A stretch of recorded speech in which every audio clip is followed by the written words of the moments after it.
lot of people think God is mean, a killjoy. He's there to take away from their fun. Friends, God created fun. And God in his word says, I want you to be happy and I want you to do the right thing. Really?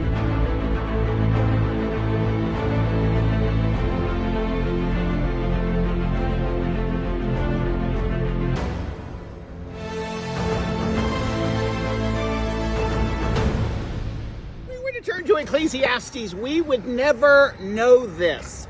And nothing that Solomon is saying here is wrong. It's just how he's viewing life. When Solomon is writing this, he has basically departed from the Lord and he's doing his own thing. He's not looking to God as a source, and he's using the things of this life to bring pleasure, to bring contentment, to bring wholeness.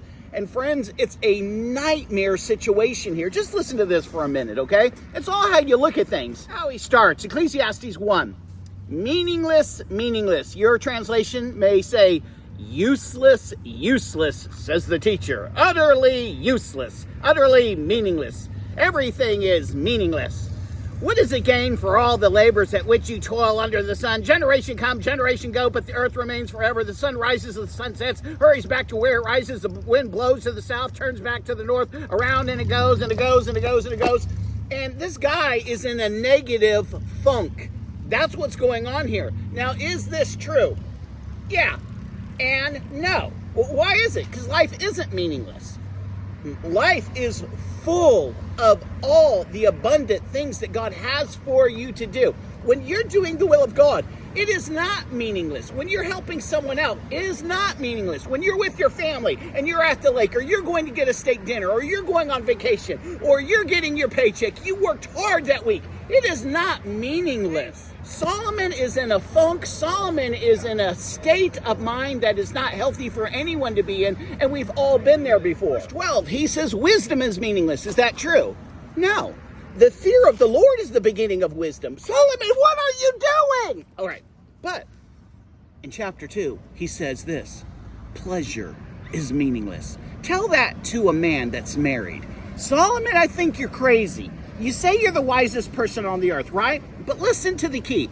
You can be the wisest and not do the right thing. Wisdom is just that you know to do the right thing. Paul says the right, the good that I know is right, sometimes I don't do that and I do the wrong. Oh, wretched man that I am, who can save me? Only Christ can save you, but we have to follow Christ's guidelines and we have to follow the way of the master. And what is the way of the master? Enjoy your Father, enjoy this life, enjoy the Son, enjoy the Spirit, enjoy the spoils of this world while doing the right thing. You don't believe me? Let's go to chapter 3. All of a sudden, the light comes on in Solomon's mind, and he says this, I know that there is nothing better for people than to be happy and to do good while they live. No, really? Yeah. What does that mean to you and I? It means this, that I'm to enjoy this life. I'm to enjoy what God has given me. I'm to strive. I'm to run. I'm to play. I'm to obey. A lot of people would like to kick off the obey part, and they think that the fun is outside of the boundaries. The fun is never outside the boundaries, because God isn't saying no to those things to hinder you, to stop your fun, but he's saying no to those things because ultimately those things hurt you. But he wants you to enjoy this life. He wants you to relax. And you tell that to a guy that's putting 70 hours in, okay, at the shop, and he's just grinding it out, and he trips, you know, when he gets out of his car. He has big rings under his eyes. He's a workaholic, you know. He doesn't know what fun is. He doesn't understand what relaxing is, what fun is, what enjoyment is. He feels, okay, in his heart, and I've been there, and many of you have been there, that the almighty dollar, that's fun. No, it's not. I mean, really, if I had a stack of $100 bills here, okay, what fun is that? Well, you could take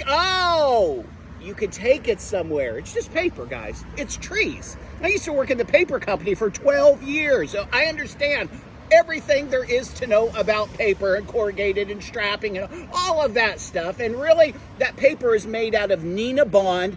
Nina, the paper company, makes a special paper, okay, 100% rag paper with the stripes in it, so you can't, counterfeit it. There's special chemicals and tricks that you and I, not supposed to know, but I do know. But money doesn't make you happy, okay? What makes you happy?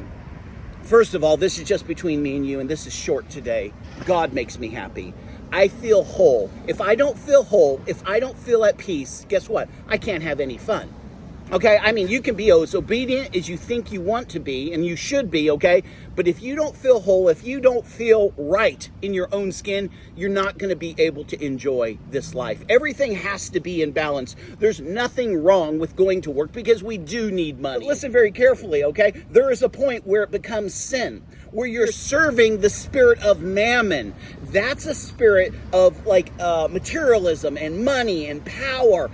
And that spirit in the days that you and I are living is so predominant. People are just lining up to get on their knees, to bow down. No, there has to be balance to your life. Yes, you have to work. Yes, you have to play. Yes, you have to worship. Yes, you have to obey. But friends, all of those things together makes you feel whole. When I'm with the Lord, I feel whole. I feel happy.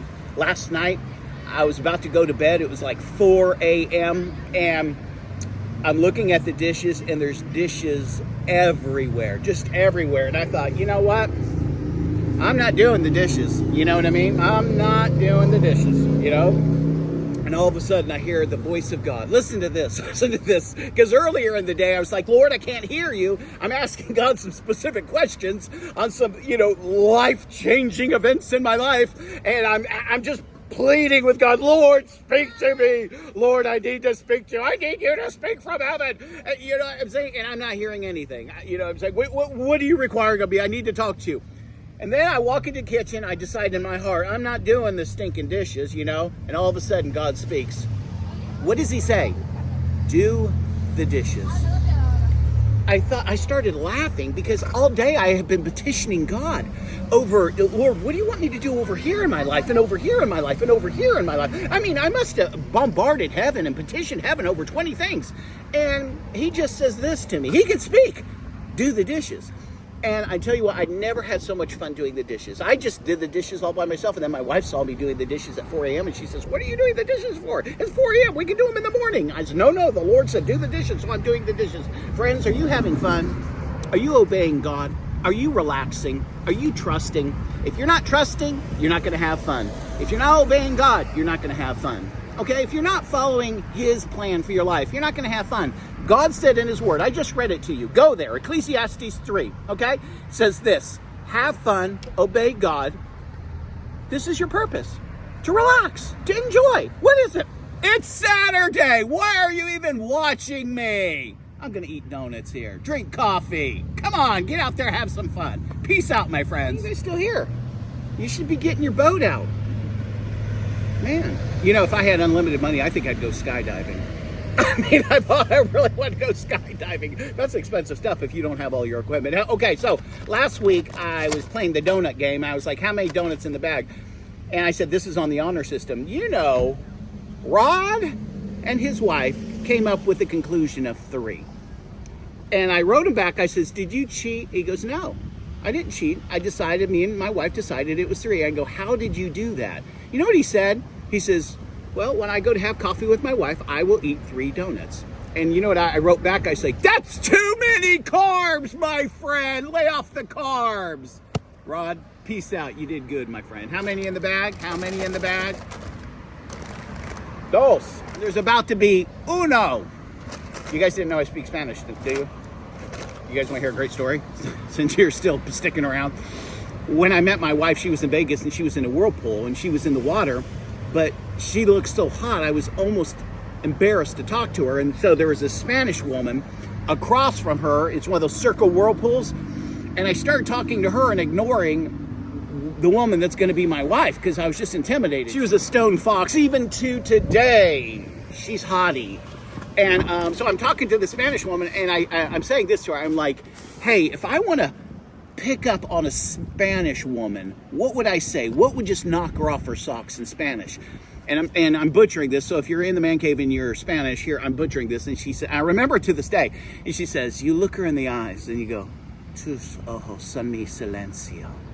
I go, what is it again? She goes, tus ojos son mi silencio. I go, what did I just say? Because I was thinking maybe she was giving me something raunchy and the woman's going to smack me in the face. And she says, your eyes are my silence. But I fooled around so long talking to this other chick, learning Spanish, okay? I did learn some more Spanish, that my wife was finally leaving because you can only stay so long in a whirlpool. That whirlpool was very hot. I love that complex. They cranked the heat on it. I'm panicking because this woman that I've fallen in love with, you know, love at first sight kind of deal, I'm just panicking. I'm like, oh my gosh, what am I going to do? And she's with her mother, so I'm limited. I'm limited to how cool I can be, right?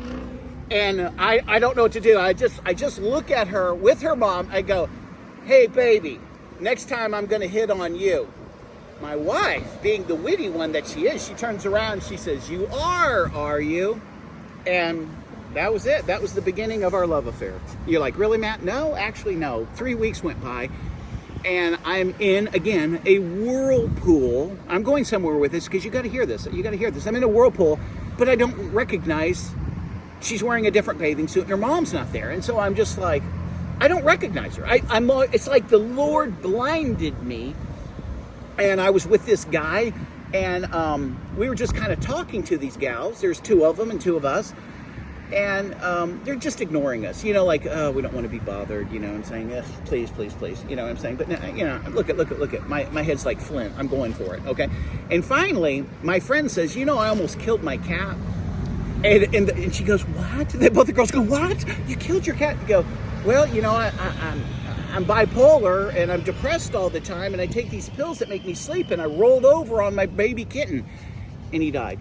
And they gasped. They went, oh, you gotta be kidding. And she goes, no, I didn't kill the cat. The cat actually dug into my back and I rolled over. It was pain like you wouldn't believe. He showed us the marks, okay? But then all of a sudden my eyes were opened and I recognized my wife. And I had to get my wife away from them. And so I said, hey, let's go swim in the pool because we were in the whirlpool and we started talking. And we didn't date. We were just friends. The reason I told you the story is, and you're going to get something out of the story. I was in LA chasing the almighty dollar, serving the god of mammon, looking after my interests, my world. Okay, it was all about me. Guys, I was lonely like you wouldn't believe. And my buddy had a nice condo, and I went over to his house and I was jacuzziing by myself. He had to study. He was going to school, Caltech.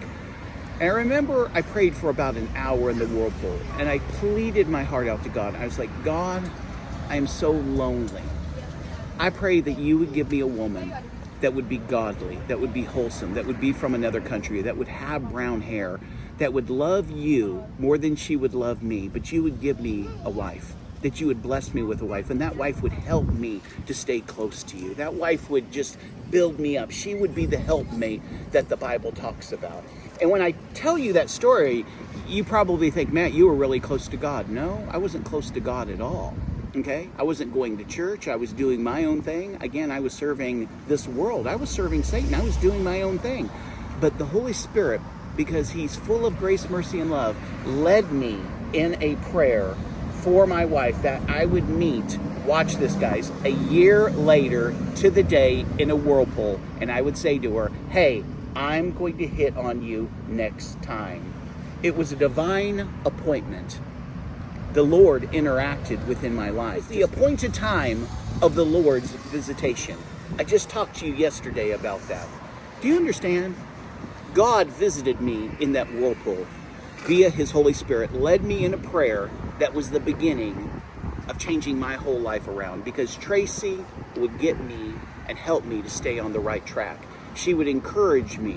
She actually helped me to get to seminary, to get to Bible college. I don't know if you know this or not, but my English, it sucks. And she helped me get through English 1, English 2. Okay? Friends, the Lord will visit you. You stay happy. You stay whole. You follow the Spirit. Obey God. Enjoy this life. Drink lots of coffee. How many donuts in the bag before I get one? How many donuts? How many donuts? There's one left and one here. God bless you, my friends.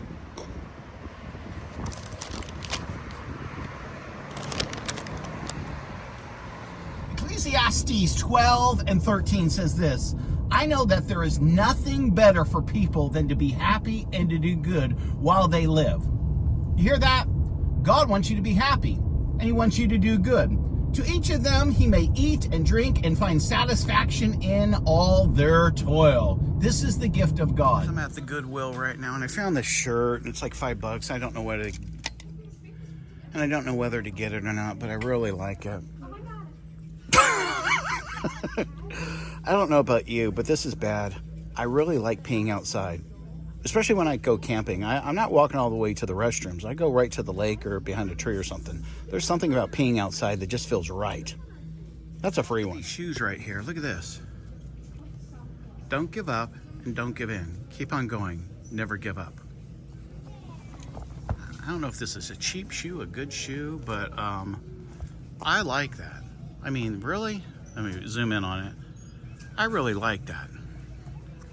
That is just freaking totally awesome right now. Guys, I'm about to have a cup of coffee, and these are what you call butter swim blueberry biscuits.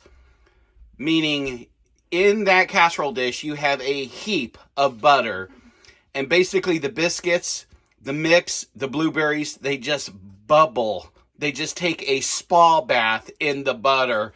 And this is what it comes out with. Let me give you guys a tip. If you're married, go ahead and learn how to make this for your wife, because she will love you and treat you like gold, gold. Always your heart and your soul. You have the reason I know.